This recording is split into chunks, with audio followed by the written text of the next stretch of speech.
성도 여러분, 밤새 안녕히 주무셨습니까? 또 우리 함께 찬양 드리며 하나님께 예배자로 나가겠습니다. 352장 예전 찬서 390장 함께 찬양 드리겠습니다.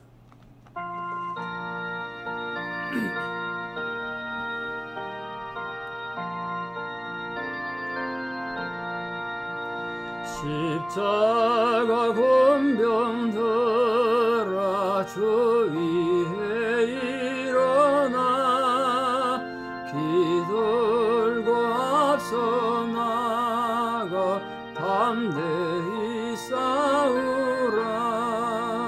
주께서 성전하고 영광을 얻도록 거느리사 이기게 하시네. 십자가 군병 들어 주 위에 일어나 그 나팔 소리 듣고 곧 나가 싸우라.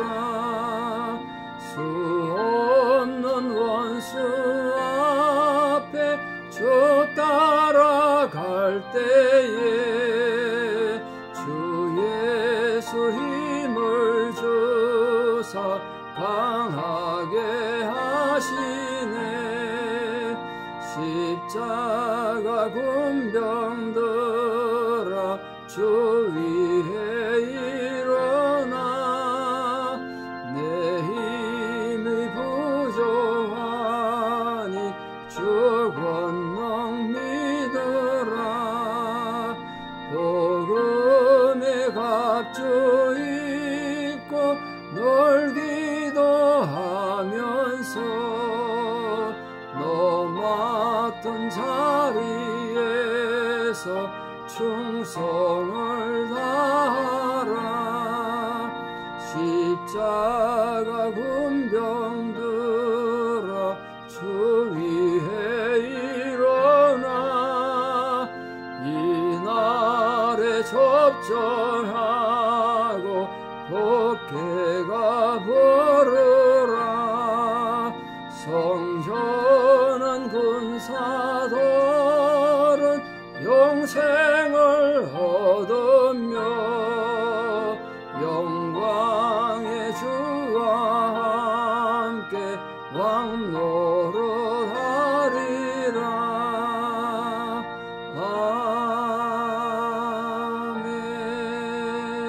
아멘. 신앙 고백 드리겠습니다. 전능하사 천지를 만드신 하나님 아버지를 내가 믿사오며 그 외아들 우리 주 예수 그리스도를 믿사오니 이는 성령으로 잉태하사 동정녀 마리아에게 나시고 본디오 빌라도에게 고난을 받으사 십자가에 못 박혀 죽으시고 장사된 지 사흘 만에 죽은 자 가운데서 다시 살아나시며 하늘에 오르사 전능하신 하나님 우편에 앉아 계시다가 저리로서 산자와 죽은 자를 심판하러 오시리라. 성령을 믿사오며 거룩한 공회와 성도가 서로 교통하는 것과 죄를 사하여 주시는 것과 몸이 다시 사는 것과 영원히 사는 것을 믿사옵나이다. 아멘. 오늘 하나님께서 우리에게 주시는 말씀은 사도행전 15장 30절에서 41절입니다. 사도행전 15장 30절에서 41절 봉독에 올리겠습니다. 그들이 작별하고 안디옥에 내려가 무리를 모은 후에 편지를 전하니 읽고 그 위로한 말을 기뻐하더라. 유다와 실라도 선지자라 여러 말로 형제를 권면하여 굳게 하고 얼마 있다가 평안히 가라는 전송을 형제들에게 받고 자기를 보내던 사람들에게로 돌아가네. 바울과 바나바는 안디옥에서 유하며 수단 다른 사람들과 함께 주의 말씀을 가르치며 전파하니라. 며칠 후에 바울이 바나바더러 말하되 우리가 주의 말씀을 전한 각 성으로 다시 가서 형제들이 어떠한가 방문하자 하고 바나바는 마가라 하는 요한도 데리고 가고자 하나 바울은 밤빌리아에서 자기들을 떠나 함께 일하러 가지 아니한 자를 데리고 가는 것이 옳지 않다 하여 서로 심히 다투어 피차 갈랐으니 바나바는 마가를 데리고 배 타고 구브로로 가고 바울은 실라를 택한 후에 형제들에게 주의 은혜의 부탁함을 받고 떠나 수리아와 길리기아로 다니며 교회들을 경고하게 하니라. 아멘. 네, 지난 토요일날 방송실에서 공사 뒤에 음질에 문제가 있어서 소리가 안 나와서 할 수 없이 다시 오늘 설교를 합니다. 연결되어야 되는 설교라서 할 수 없이 합니다. 요즘 안타깝게도 우리 캘리포니아 중에서도 우리가 사는 이 세크라멘토 카운티가 백신 보급률도 굉장히 낮고 한 30% 정도밖에 안 된다 그러던데요. 그리고 델타 감염은 가장 많이 확산되는 아주 위험한 지역입니다. 그래서 우리 특별히 성도님들이 건강에 주의하셔야 될 것 같고 각자 유의를 많이 하셔야 될 것 같습니다. 교회 올 때는 다들 백신 맞으셨으니까 좀 덜합니다만 여러분 시장 보러 갈 때든지 세상에나 누구를 만날 때든지 상대방이 일단 나 외에는 다 백신을 전파할 수 있다는 걸 알고 좀 조심을 많이 하셔야 될 것 같습니다. 제가 지난주에 미국의 뉴스를 보니까요, 40대 된 젊은 남자가 백신 맞는 건 엉터리다, 맞으면 뭐 인간의 유전자가 조작된다, 이런 것만 계속 주장하고 백신 안 맞다가 코로나에 감염됐어요. 쌍둥이 된대, 형제가. 근데 코로나에 감염되고 40세 젊은 나이인데 5일 만에 호흡이 가빠지고 병원에 입원했다가 5일 만에 죽었어요. 죽기 직전에 그렇게 후회를 하더란 거예요. 내가 이럴 줄 알아서 백신 맞을 걸. 내가 코로나 걸려도 난 젊기 때문에 조금 아프다 말 줄 알았는데 내가 정말 어리석은 선택을 했다. 그리고 그 쌍둥이 형제한테 그렇게 말하고 죽었다는 거예요. 그 형제가 그렇게 죽는 걸 봤으니 살아남은 쌍둥이 마음이 얼마나 아팠겠습니까? 그래서 그걸 이제 유튜브에 올린 거예요. SNS에 올렸단 말이에요. 그래서 백신을 맞아야 된다고 올린 거예요. 그러니까 아직도 미국에 백신을 맞지 말자, 백신을 맞으면 안 된다는 막 미신이 아닌 미신이, 무슨 과학적인 근거도 없어요. 뭐 백신을 맞으면 사람 유전자가 조작된다느니, 뭐 임신한 여자가 유산이 된다느니, 정말 말도 안 되는 유언비를 퍼뜨려 가지고 그게 참 미신이 되어 있습니다. 참 답답하죠. 그 사람들이 이 형제가 그래 올려놓으니까, 쌍둥이 형제가 이 원래 쌍둥이 아닌데 국가에 돈 받아먹고 나쁘지도 않다고 그렇게 욕을 하더라고요. 참 안타까운 일이죠. 텍사스에 있는 공화당 무슨 대표자쯤 되는 사람은 또 역시 그 백신 맞는 걸 거부하다가 코로나에 감염됐어요.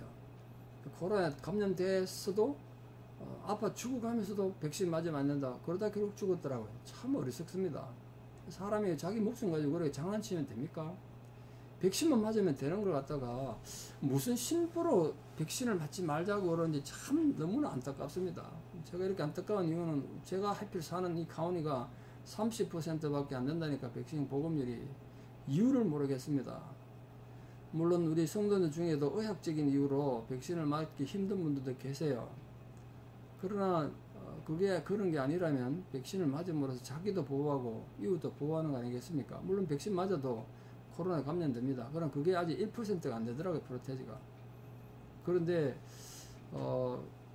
코로나 감염돼서 응급실에 오는 아주 위급한 환자의 한 97, 8%는 백신 맞지 않은 사람이고, 백신 코로나로 지금 사망하는 사람 거의 99%, 100%는 백신 주사 맞지 않은 사람이라는 거예요. 그 백신 맞으면 크게 아프지도 않고 코로나 걸려도 죽지는 않는다는 거예요. 죽지는 않아요. 그러니까 여러분, 이 코로나 시대의 백신은 복된 소식 아니겠습니까? 그게 우리가 감사할 줄 알고 올바로 반응해야 되는데, 제3세계 가난한 나라들은 백신 구경도 못하고 지금 아파 죽어가고 있는데, 인도를 보십시오. 얼마나 많이 죽어나가는가. 근데 우리가 이런 백신의 혜택을 가장 많이 먼저 받으면서도 감사할 줄 모르는 것은 참 고민이 많이 됩니다. 문제라고 생각해요. 미국이라는 나라에 대해서 제가 다시 좀 고민하게 됐습니다. 자, 지난주 이어서 말씀을 드립니다. 성령의 인도를 따라서 이방인 그리스도인들을 어떻게 교육하고 양육하고 구원의 도리를 가르칠 것인가. 이방인 그리스도인들에게도 율법을 강조하고 할례 받게 해야 되는가, 뭐 아닌가, 뭐 이걸 이제 그 갈등이 생겼다가 그걸 해결했습니다. 여러분 생각해 보시면요, 평생을, 아니 수천 년을 하나님만 믿고 유대교를 믿던 민족이 예수를 믿게 됐습니다. 그 유대인이. 그럼 그 예전에 하나님을 섬겼던 유대교 전통, 율법의 전통을 버리는 건 쉽지 않았겠죠. 그래서 유대인이면서 예수님을 믿는 사람을 메시아닉 주이시라 그러는데요. 제가 DTS 훈련 받을 때 그 메시아닉 주이시 목회자 한 분이 오셔서 이제 강의를 특강을 한번 하신 적이 있는데, 복장을 갖고 왔는데, 옷을 입고 오셨는데요. 그 옛날 바리새인들이 입는 옷 있지 않습니까? 그 옷 복장에서 표가 나죠. 그 옷도 입고 머리에 이 메추자라고 해서 말씀을 듣는 이런 것도 하고 이렇게 오셔서 그 자기들 그거 다 지킨대요. 왜? 오랫동안 내려온, 수백 년을 내려온 전통이고 뭐 지금까지 몇천 년 아니겠습니까? 근데 그거를 외면할 수 없다. 근데 그것도 하면서 그러나 메시아는 예수님이시다. 예수님이 우리 구세주시다. 예수를 믿어야 구원받는다. 그렇게 가르친다는 거예요. 그게 메시아닉 주의시예요. 오늘 그렇게 메시아닉 주의시의 이 전통이 이어지게 된 배경이 오늘 본문이란 말이에요. 저는 그걸 직접 그 메시아닉 주의시 목회자를 만난 적이 있습니다. 복장이 우리 화면이나 영화에서 보는 그런 바리새 같은 옛날 그 복장을 아직도 하고 있더란 거예요. 그러나 그 사람들이 유대교의 어떤 율법이나 이런 걸 지키면서도 예수님을 믿는 이런 사람들입니다. 근데 그렇게 되게 됐던 이유가, 유대인들은 자기들 율법을 지키고 싶고 할 일 행하고 싶은데 해라 하지 마라 소리 안 했어요. 유대인들은 해라. 그러나 이방인들에게는 그걸 강조해서는 안 된다. 이방인들은 그걸 하나님 요구한 게 아니다. 예수 그리스도만을 믿으면 이방인들은 구원받는다. 유대 기독교인들은 그들의 뿌리가 유대교와 하나님이었다면, 이방인 기독교인들은 모든 신앙의 뿌리, 삶의 뿌리는 예수님의 십자가였단 말이에요. 예수님의 십자가. 이 소식을 전해들었어요. 안디옥 교인들이. 그러니까 그 소식 듣고 안디옥 교인들이 굉장히 기뻤다는 거예요. 그게 무슨 의미겠습니까? 예루살렘 공회, 예루살렘 종교회의에서 결정한 것이 참 합리적이고 성경적이고 또 하나님 보시기 아름다운 것이다. 이렇게 동의가 됐다는 거 아니겠습니까? 그래서 이 함께 동행한 자들이 함께 사역해 주셔서 오늘 본문에 봐는 함께 갔던 유다와 실라도 선지자였기 때문에 여러 말로 형제를 권면했다. 형제를 위로하고 권면하고 또 굳게 했다는 거예요. 성도들을 바르게 세웠다는 거죠. 굳게 했다. 심지어가 굳게 하고 구원의 확신이 흔들리지 않도록 굳게 세웠다는 거예요. 그래서 큰 위로를 줬다는 겁니다. 그러니까 인간의 이성이나 전통에 따르지 않고 성령의 도우심 가운데 이 결정된 것은 정말 우리 심령을 부드럽게 하고 은혜로운 결과를 만듭니다. 이게 성령의 인도를 따라 했기 때문이에요. 성령의 인도를 따라. 성령의 역사는 언제나 인간의 계획과 생각을 뛰어넘어 이렇게 큰 열매를 맺습니다. 우리 인격과 삶의 열매를 맺고 또 남에게는 은혜를 끼치죠. 그러니까 바울과 바나바도 보람도 느끼고 얼마나 마음이 기뻤겠습니까? 뭐 당연히 그러지 않겠습니까? 그러니까 이제 바울과 바나바가, 특히 바울이 마음에 여유가 생기니까 옆으로 눈을 돌리게 된 겁니다. 나는 어디 가서도 복음을 전할 것인가? 그래서 생각난 것이 1차 여행 때 여러 곳을 다니면서 교회를 많이 세웠단 말이에요. 바울은 지나가는 곳마다 교회가 생겼어요. 그 교회들이 제대로 쓰고 있는지, 성도들은 제대로 성장하고 성숙하고 있는지 궁금하지 않겠습니까? 그래서 바나바에게 우리 1차 선교여행 때 세웠던 교회들을 다시 방문해서 그들을 돌아보자. 그렇게 얘기한 겁니다. 뭐 이미 안디옥 교회는 훌륭한 교사들과 전도자들이 있었기 때문에 자기들이 거기에 계속 머물러서 뭐 가르칠 그런 의미가 없다고 생각한 거죠. 그래서 이방 다른 교회, 다른 연약한 교회들을 걱정하게 된 겁니다. 그러니까 우리가 자기 교회만 생각하는 건 참 이기적이고 옹졸한 거예요. 우리가 거룩한 공예를 믿사오며라고 사도신경에 고백했는데, 모든 교회는 하나님 앞에 거룩한 공예, 하나의 교회다 이렇게 믿는 거예요. 다른 교회, 연약한 교회 돕는 것이 보람이고 말이죠. 제가 지금 총회와 노예를 하다 보니까 참 힘들고 어려운 교회가 참 많습니다. 내가 물론 우리 교회가 있고 우리 목회를 해야 되지만 시간을 쪼개고 해서 가서 돕는 거예요. 그게 보람이란 말이에요. 그게 또 하나님의 일이고. 근데 만약에 목사님, 우리 교회 목사님인데 왜 남의 교회 가서 돕습니까? 그러면 안 된단 말이에요. 옹졸한 거예요. 그렇게 할 수 있는 기회가 주어진 게 보람이죠. 이 세상에 수많은 교회가 있고 수많은 목사가 있는데 그런 일 할 수 있는 기회가 주어진 사람, 그런 교회가 얼마나 되겠어요? 그게 감사한 거죠. 바울이 그런 마음을 가졌다는 거예요. 지금 자기 교회가 지금 안디옥 교회인데 그 교회가 든든히 쓰니까 연약한 교회 도우러 가자. 이렇게 했다는 거예요. 처음 신앙을 갖기 시작한 자들에 대한 이 바울의 관심, 이제 그 교회들은 이제 갓 세워진 교회들이지 않습니까? 성도들 다 초신자들이고. 그러니까 이 현대교회에 사랑이 없다고 표현된 현대교회가 참 본받아야 될 점.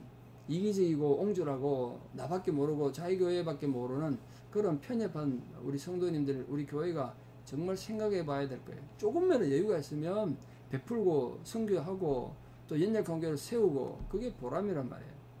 그러니까 바울이 바나바에게 그렇게 얘기했더니 바나바도 거기에 동의했어요. 그거 참 좋은 생각이다. 안디옥 교회는 안정됐으니까 우리가 1차 선교 지역교회 연약한 교회도 돌아보면서 그들 돌아보자. 그런데 심각한 문제가 하나 생겼습니다. 1차 선교여행 때 힘들다고 밤빌라에서 돌아갔던 이 바나바의 조카였던 마가 요한을 데려갈 것인가 말 것인가, 이게 심각한 문제로 대두됐어요. 바나바는 걸어서 데려가자고 얘기하고 바울은 그걸 허락하지 않았던 겁니다. 바울 입장에서는 사람이 말입니다. 선교로 나섰으면 끝까지 충성해야지, 좀 힘들다고 돌아가 버린 게 말이 되냐. 바울은 강직한 성격이니까 바울 입장에서는 그 마가의 행동이 정말 이해가 안 됐던 것 같아요. 그 극렬히 반대했어요. 참 대단히 좀 고민되는 부분이죠. 근데 바나바는 원래 사람이 성격이 좀 유순하고 또 남을 잘 세우고 그런 탑도 있었는데다가 이 마가가 자기 조카란 말이에요.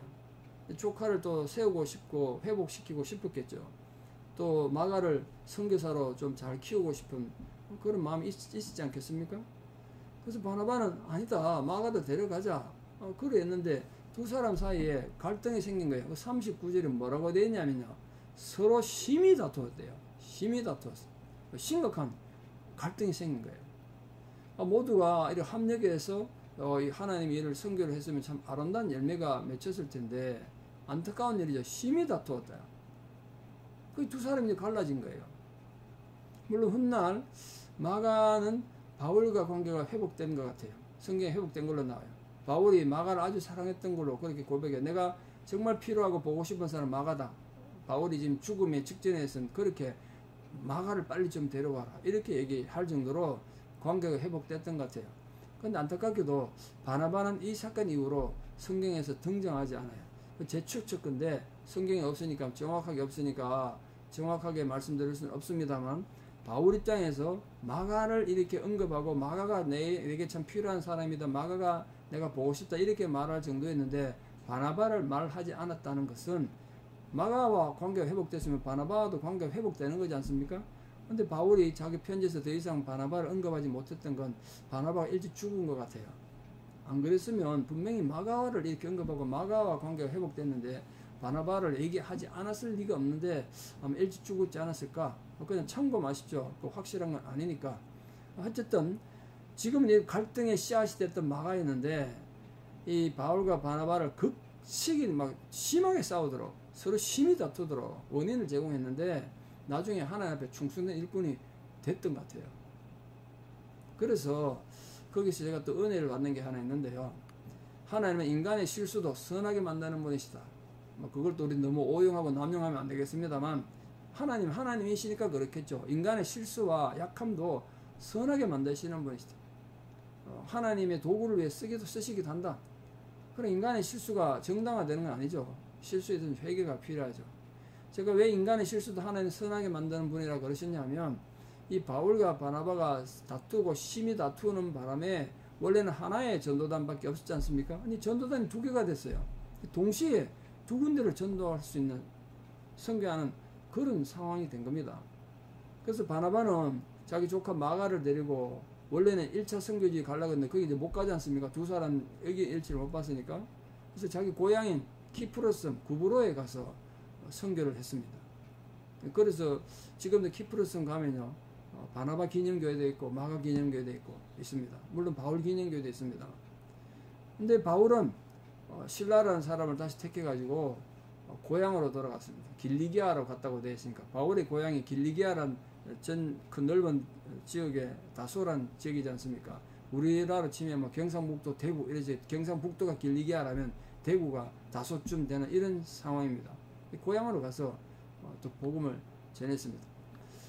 하여튼 그리스도를 위한 사역에서는 이런 불편한 관계가 안 되고 평안하고 기쁜 가운데 사역하면 참 좋겠는데 인간이 연약하고 죄인이다 보니까 이런 갈등이 생겨요. 바울 같은 사람이 갈등이 생겨서 심히 다툴 정도면 하나님이 하는 것도 참 쉽지 않다는 생각이 듭니다.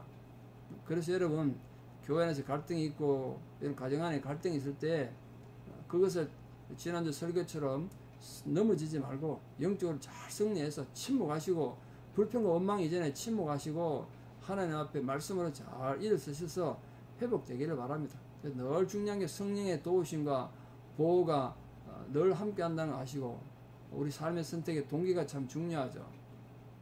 이 두 사람 사도의 의견 차이는 결국 함께 동력했던 두 사람 사이를 갈라놓고 말았습니다. 물론 따로 떨어져서 각 교회를 권면하고 굳세 믿음을 갖도록 격려하는데 힘이 됐습니다. 자, 여기서 오늘 바울이 동력자로 실라를 택했습니다. 물론 실라를 택했다는 건 바울 입장에서 실라도 대단한 능력과 자질을 가진 사람이다 인정했기 때문에 실라를 택하지 않았겠습니까? 그 바울과 실과 바늘처럼 그 이름이 자주 등장하죠. 안타까운 건 이제 성경에서 오늘 이 본문을 기점으로 해서 더 이상 바나바에 대한 기록은 어디에도 없습니다. 그건 굉장히 전 개인적으로 아쉬움이라 생각해요. 바나바도 참 대단한 하는 사람인데 계속 바울과 함께 사역에 했으면 참 많은 사역을 남겼을 텐데, 기록을 남겼을 텐데 그러지 못한 건 참 아쉽습니다. 자, 실라는 예루살렘 교인이었을 뿐 아니라 거기 지도자였습니다. 그러니까 영적으로 아주 준비가 잘 되고 훈련이 잘 된 사람이었는데다가 로마 시민이었습니다. 로마 시민, 실루아누란 로마식 이름을 가진 거 보면 로마 시민권자였던 것 같아요. 그리고 또 이 여러 가지 환경을 통해서 예루살렘에서 지도자였고 또 선지자였다 이렇게 되어 있으니까 이방인 교회 다니면서 예루살렘 총회의 결정을 전달할 때 많이 권위가 있었을 것입니다. 왜냐하면 지금 이방인들 교회 안에 어떤 사람들이 있죠? 예루살렘에서 온 유대인들이 있단 말이에요. 거기에 바리새 유대인들이 있어요. 그 사람들이 아직도 계속 문제를 일으킬 수 있잖아요. 예수 믿어도 이방인들은 할례 받아야 된다고 주장할 수 있죠. 근데 그 사람들이 아니다. 우리가 이렇게 결정했다. 내가 바로 그 현장에 있었다. 내가 예루살렘 교인이고 나 예루살렘의 지도자였다. 예루살렘의 선지자다. 이렇게 말했을 때 굉장히 권위가 있었겠죠. 그래서 많은 어려움을 실라를 통해서 회복하게 됩니다. 그래서 빌립보에서 바울과 실라가 감옥에 갇히는데요. 그때 두 사람 다 이제 로마 시민권자 않습니까? 그래서 로마 시민권자라는 것 때문에 빌립보 감옥에서 벗어나고 회복되는 은혜를 또 입습니다. 자, 실라가 오늘 본문에 선지자였다고 되어 있는데 이 사람이 헬라어를 잘했던 걸로 생각이 됩니다. 서기관으로 글을 좀 잘 썼나 봐요. 그 바울의 많은 편지를 실라가 직접 썼어요. 글을 잘 써서 참 하나님 앞에 귀하게 사용됐습니다. 그래서 실라를 보면 제가 느끼는 건데 하나님은 언제나 하나님의 일을 사람을 통해 하세요. 뭐 하나님 초자인지 지금도 얼마든지 하시지 않겠습니까? 기적을 왜 일으키지 못하시겠습니까? 하시는데 그런데 하나님은 사람을 통해서 지금도 역사하세요. 근데 어떤 사람이냐? 준비된 사람을 통해서요. 준비된 사람. 하나님은 준비된 자를 사용하세요. 그러니까 여러분이 내가 영육간에 정말 하나님의 일꾼으로 준비되면 기회는 언제든지 온다. 그걸 꼭 기억하시고 자신을 잘 준비하는 성도가 되기를 바랍니다. 제가 자주 말씀드렸습니다만 그런 면에서 여러분 실력 있는 성도가 되기를 바랍니다. 실력 있는 성도는 맡은 일에 충성하는 그런 주님의 일꾼이 되는 겁니다. 주님의 일꾼이 돼서 많은 재능이 필요하고 많은 지식도 필요하겠죠. 그런데 주님의 일꾼 된 모든 자에게 정말 필요한 자질 하나, 꼭 필요한 자질 하나를 주님 뭐라고 말씀하셨느냐? 충성이라고 했습니다. 충성. 맡은 자들에게 구할 것은 충성이다. 재능이 아니었어요. 무슨 지식이 아니었다고요. 자기 가문도 아니고 충성이야. 충성. 충성이라는 말을 풀어서 해석하면 마음이 변하지 않는 거예요. 마음이 변하지 않는 거예요. 인간의 마음은 참 갈대와 같아가지고 조속 지변하지 않습니까? 아침에 마음 다르고 저녁에 마음 다르고 화장실 갈 때 마음 올 때 마음 다르고 사람들이 이렇게 약속 해놔놓고 안 지키면 전 정말 힘들어요. 전 사람 말을 정말 중요시하고 생각하는데 안 지키면 그거 참 너무 다운되죠. 그렇지 않는 것이 충성이란 말이에요. 우리 성도님들이 정말 하나님의 충성된 일꾼들 되기를 바래요. 성령이 충만한 그런 성도들이 되셔서 아름다운 인격의 열매, 신앙의 열매를 맺어가는 준비된 자가 되시면 하나님께서 여러분을 언제든지 사용하실 것이고 그를 통해서 여러분 삶에 아름다운 인격의 열매와 삶의 열매가 맺어가는 은혜가 있기를 진심으로 축원합니다. 기도드리겠습니다. 사랑의 하나님 은혜를 감사합니다. 오늘도 성령의 도우심으로 예루살렘 종교회에서 결정된 이방인 선교에 대한 이방인 구원에 대한 놀라운 소식을 이방인 교회에 전했을 때 그들이 기뻐했습니다.